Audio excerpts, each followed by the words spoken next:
We were trying to find the details of the eigenfunctions, or the eigenvectors, for 2x2 spin matrices. And we wrote out two eigenequations, one for s squared and the other for sz. Remember, we're talking s's now instead of l's. The concept's much the same, except we're talking about spin now, so we use s instead of l for the angular momentum. We're talking spin angular momentum, intrinsic spin, or just spin. Okay, well, no, you can't see it, but go to the previous session and have a look at those two eigenequations. You can solve them quite readily. The matrices are pretty simple, they're just 2x2, right? You know what they are, so you can solve for the a and b. The eigenfunction is just a column vector, just two terms, just two numbers, a and b, complex numbers. So you can solve for those readily, find out what they are, and you can also solve for the eigenvalues. You will find for the eigenvalues for s squared, lambda is just 3h bar over 4, which is not surprising. That's what we got predicted for the earlier. And the eigenvalues for sz is plus or minus h bar over 2, again not surprising.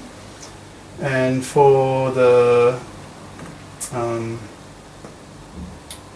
sz, when it's plus h bar over 2, the eigenfunction, this column vector AB is just 1, 0. Particularly simple, right? Just 1, 0. And for the eigenvalue of sz, when it's minus h bar over 2, the column vector, the eigenfunction AB, is just 0, 1. Again, very, very simple. Right? Now, this column vector, this eigenfunction for 2x2 spin matrices, is usually called, what is it? It's a vector, right? It's a column vector. It's about spin. It's a spin vector, if you like.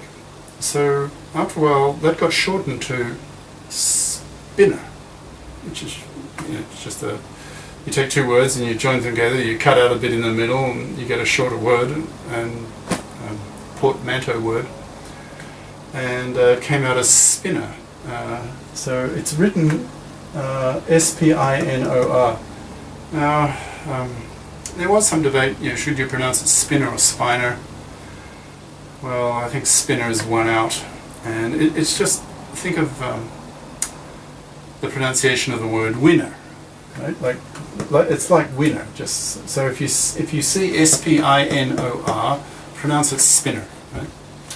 So this general eigenfunction, well, this eigenfunction here, in the context of a spin vector, spinner, is known just simply as a spinner. Now later, higher levels, with relativistic quantum mechanics, we will talk about spinners, but with 4 components. Now here it only has 2. So there are 2 component spinners and 4 component spinners. So we will keep meeting spinners again and again as we go up. Okay. Now, so there are only 2 eigenvalues. Right? The spectrum for spin is particularly simple. So there's either plus h bar over 2 or minus h bar over 2. Now remember, these are just the projections onto the z-axis, the component of the z-axis, along the z-axis. So if this is your spin vector s, sort of like L from before, but now it's s, we're talking about the spin. So the component of the spin along the z-axis, this is the z-axis this way, it's either plus half or minus a half. It can only take 2 orientations. So the upper orientation, this one, tends to call spin up, Now it's a bit confusing because you might think it's sort of like that. Well, it's not. It's like that, where that's your z-axis. But the component, the z component of your spin, S, would be that, is a half. Okay? So this spin is its eigenstate when it's that way. Tends to be called spin up, but beware that it's not like that, right? It's that, but still it's upper. It's in the upper half, so spin up. And similarly, this one is called spin down, right? So you can't have the orientation of the spin vertically for this reason, because the expectation value of sz is less than s squared. Right? That's just not allowed geometrically. Can't be done. Now we've talked about this kind of thing before in the context of orbital angular momentum with L's. Lz was less than L squared. Okay. Now a bit of notation change as well. Instead of this or this, these eigenstates, eigenvectors, we can rewrite them now. Looking at this term spin up and spin down, you can rewrite this, or actually this and this, as with arrows, like arrow up and arrow down. So if you see that, it's just a particularly visual way. Just a minute, I've got some books in the way annoying my feet.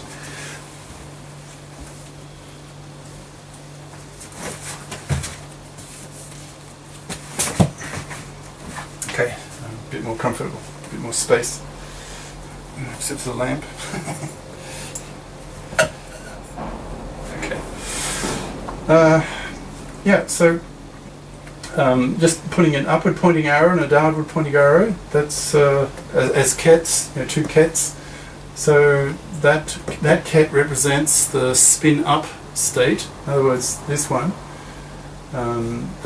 So that is just another way of writing the eigenstate, eigenfunction of 1, 0.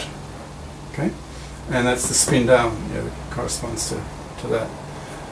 Okay. Now, interestingly, you can find the eigen values for S of z and S of y.